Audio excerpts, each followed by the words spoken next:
Goodnight Owl by Greg Pizzoli. Published by Disney Hyperion.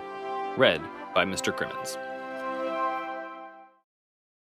Owl was settling into bed when he heard a noise. It was a tiny sound, no louder than a whisper, a funny noise he hadn't heard before. "Someone must be at the door," said Owl. "Just a minute." But no one was there. "Probably the wind," said Owl.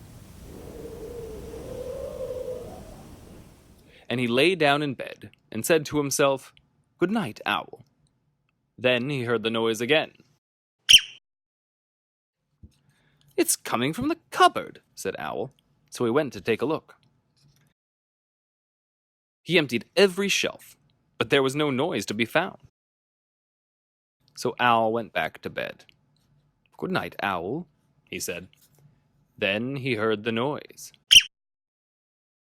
"It must be under the floor," said Owl. He pulled up the floorboards one by one, but he didn't find the noise. So Owl went back to bed. "This house has a noisy roof!"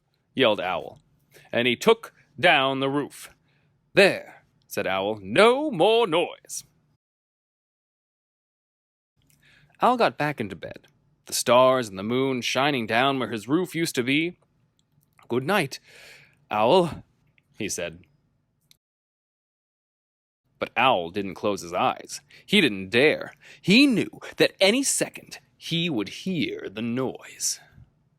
He waited, and waited, and waited, and waited. "It's in the walls!" Owl screeched. "I'll get you, noise!" Owl said as he tore down the walls of his house. But he found nothing.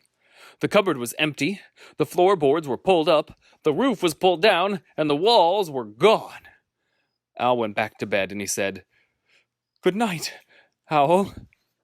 And then he saw the noise.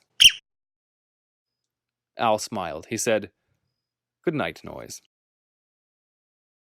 And they went to sleep.